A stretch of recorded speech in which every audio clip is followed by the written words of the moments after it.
नमस्कार दोस्तों। The study classes में आपका स्वागत है। तो आज अपन मैथ्स के इम्पोर्टेंट प्रश्नों की श्रृंखला शुरू करने जा रहे हैं, जिसमें जिसमें से बोर्ड में आपको निश्चित रूप से प्रश्न देखने को मिलेंगे। ठीक है, तो सबसे पहला है आपके कि निम्न के अभाज्य गुणनखंड ज्ञात करने हैं। आपको क्या करना है? अभाज्य गुणनखंड ज्ञात करने या निम्न को अभाज्य गुणनखंड के रूप में व्यक्त करना। तो सबसे पहला देखिए, सबसे पहला है आपके 156। तो 156 के अपन अभाज्य गुणनखंड ज्ञात करेंगे। तो छप्पन के अभाज्य गुणनखंड ज्ञात करना है। सबसे पहले देखिए, पीछे सम संख्या है, दो का भाग जाएगा, इसमें अपन दो का भाग देते हैं। दो का पाड़ा बोलना है आपको, दो सत्ते 14, 7 बार गया, एक रह गया, 16 हो गए, दो अट्ठे 16, 8 बार जाएगा। फिर वापस हम दो का भाग देते हैं इसमें, दो तिया 6, एक रह गया, दो नौ 18। अब देखिए ये विषम संख्या आ गई, अब इसमें दो का भाग नहीं जाएगा, तो अपन आगे देंगे तीन का भाग, तीन एकम तीन, और तीन तिया 3 बार गया। फिर आगे अपन देंगे, तो 13 खुद एक अभाज्य संख्या है, तो 13 में खुद 13 का भाग जाएगा, तो 13 में 13 का दिया, तो कितना आ गया? एक। इसके अभाज्य गुणनखंड आ गया आपके पास, दो गुणा 3 गुणा 13। ये इसके अभाज्य गुणनखंड है। अगर इसको घातांक रूप में लिखना आपको, तो क्या करना है आपको? दो की घात एक और दो हो गया, गुणा में 3, और गुणा में कितना आ गया? 13। 3 की घात एक है और 13 की घात भी एक है। ये इसके अभाज्य गुणनखंड। ठीक है, आगे वाला सवाल देखिए, आपको दिया हुआ है 3825। कितना दिया हुआ है? 3825। इसके लिए आपको क्या करना है? 3825। सबसे पहले देखिए, विषम संख्या है, पीछे दो का भाग नहीं जाएगा, अपन जोड़ के देखते हैं। 5 और 2 7, 7 और 8 15, और 3 18। इसका मतलब इसमें 3 का भाग जाना है। 3 का भाग दो, इसमें 3 एकम 3, 3 दूनी 6, 3 सत्ते 21, और एक 3 पंजी 15 होगा। वापस 3 का भाग देंगे अपन इसमें, तो आपके आ जाएगा 3 का भाग, 3 चौके 12, एक रह गया, 3 पंजे 15, दो रह गया, 3 चौके 12 हो गया, 3 पंजे 15, और कितना, सॉरी, 3 चौके 12 पूरा हो गया 6। फिर यहाँ पर 3 दूनी 6, दो बार जाएगा, दो बार जाएगा, एक नहीं रहेगा, इसमें 12 हो गए, एक रहेगा, नहीं रहेगा एक, दो 3 दूनी 6, एक रह गया, अब 5 बार जाएगा, 3 बजे 15। अब देखिए 3 का भाग नहीं जाना, अब देंगे अपन 5 का भाग, 5 अटे 40, दो रह गया 25, 5 पंजे 25, 85 आ गया। 85 में आपके जाएगा 5 का भाग वापस, 5 एकम 5, 3 रह गए, 5 सत्ते 35, 17 आ गए। 17 खुद एक अभाज्य संख्या है, जब 17 में किसका भाग जाएगा? तो 17 का जाने वाला, और कितनी बार जाएगा? एक बार। अब इसके अभाज्य गुणनखंड आ गए, 3 गुणा 5 गुणा 5 गुणा 17। इसको घातांक रूप में अपन लिखेंगे, तो 3 की घात एक और दो होगा, यानी कि 3 की घात तो कितनी होगी? 2। 5 की घात कितनी होगी? 2, तो 5 की घात भी 2, और गुणा में कितने आ गए? 17 की घात 1। ये आपका उत्तर आ गया। इसको अभाज्य गुणनखंड के रूप में अपन ने व्यक्त कर लिया। ठीक है, आगे वाला सवाल देखते हैं अपन। तो इसमें है अपने कि आपको एचसीएफ एवं एलसीएम ज्ञात करना है अभाज्य गुणनखंड में से।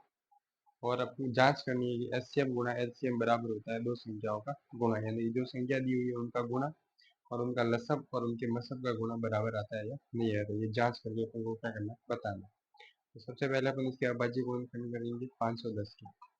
चलिए, ये 510 के अभाज्य गुणनखंड करते हैं। दो का भाग दिया, सबसे पहले दो दूनी 4, एक रह गया, दो पंजे 10, एक रह गया, और दो पंजे 10, क्या आ गया? अब 3 का भाग जाएगा इसमें, चलिए 3 का लेते हैं। 3 एकावन, 3 अट्ठे 24, एक रह गया, और 3 पंजे 85 आ गया। 85 में जाएगा, फिर 5 का भाग देंगे अपन, 8 5 13, 3 का जाएगा नहीं, 5 का देंगे, 5 एकम 5, और 3 5 सत्ते 35, 17 आ गया। फिर 17 का देंगे अपन, तो कितना आ जाएगा? एक आ जाएगा। इसके अभाज्य गुणनखंड आ गए अपने पास में, दो गुणा 3 गुणा 5, और गुणा में 17 आ गया। ठीक है, इसके भी अभाज्य गुणनखंड करते हैं अपन 92 का। चलो 92, दो का भाग दिया, दो चौक 8, एक रह गया, दो छक्के 12, 46 आ गया। फिर दो का भाग दिया अपन ने, दो दूनी 6, दो तिया 6, 23 आ गया। और फिर खुद 23 का भाग जाएगा इसमें, तो फिर क्या आ जाएगा, 1 आ जाएगा।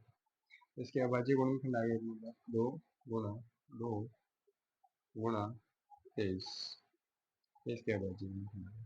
अगर इसको घात रूप में लिखना है आपको, तो घात रूप में अपन लिख सकते हैं 2 की घात 2 और गुणा में 23 लिख सकते हैं। ठीक है, ये इसको घात रूप में लिखना है। तो अब आपको ध्यान रखना है आगे कि जो मसब होता है एचसीएफ, वो होता है दिए गए अभाज्य गुणनखंड में से, क्या बोल रहा हूँ, दिए गए अभाज्य गुणनखंड में से उभयनिष्ठ घात का गुणनफल, यानी कि जो दोनों में समान आ रही है उनका गुणनफल क्या कहलाता है, आपको मसब कहलाता है। तो उभयनिष्ठ घात अपन को कौन सी दिख रही है इसमें, तो उभयनिष्ठ घात देखिए इसमें, यहाँ पर इसमें भी 2 है और इसमें भी 2 है। एक तो अपन ने ले लिया बात 2, ये 2 के बराबर। फिर देखिए इसमें 3 है लेकिन इसमें 3 नहीं है, इसमें 5 है लेकिन इसमें 5 नहीं, इसमें 17 है लेकिन इसमें 17 नहीं, इसमें 23 है लेकिन इसमें 23 नहीं। इसका मतलब एचसीएफ अपने पास कितना आ गया, 2 आ गया। एचसीएफ कितना आ गया, 2। अब लसअप यानी कि एलसीएम लेंगे।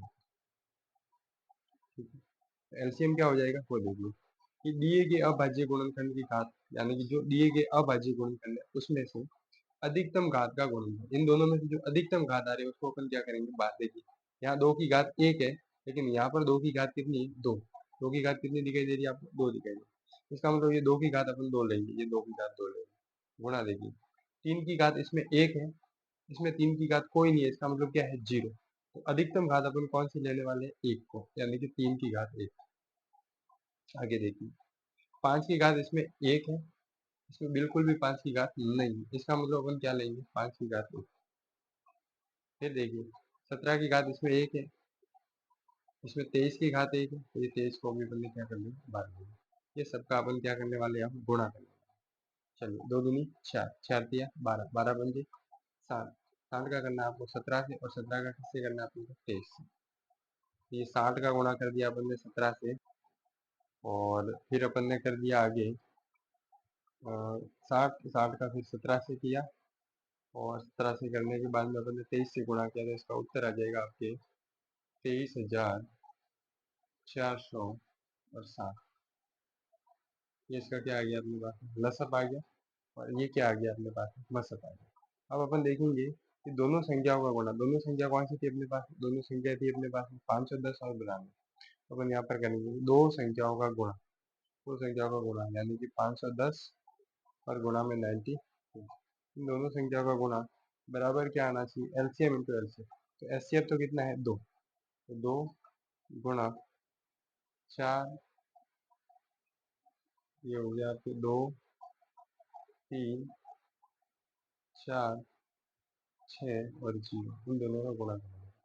तो आप गुणा करोगे तो निश्चित रूप से आपके 2 का 0 से 0, 6 दूनी 12, 1, और 4 दूनी 8 और 1 9 हो गया, 3 दूनी 6 और 2 दूनी 4, यानी कि 46,920। और जब अपन इसका गुणा करेंगे, इसका भी आपका उत्तर आने वाला है 46,920। ये आपका उत्तर है, और ये भी आपका, देखो दोनों तरफ बराबर आ रहा है। इसका मतलब कि जो आपने किया है कि दोनों संख्याओं का गुणा वो किसके बराबर होता है, एलसीएम और एचसीएफ के बराबर होता है। एलसीएम और एचसीएफ की क्या होता है, बराबर होता है। तो इस प्रकार से अपन ज्ञात करेंगे कि दोनों संख्याओं का गुणा बराबर एलसीएम इंटू एचसीएफ होता है। ठीक है, आगे वाला सवाल देखते हैं।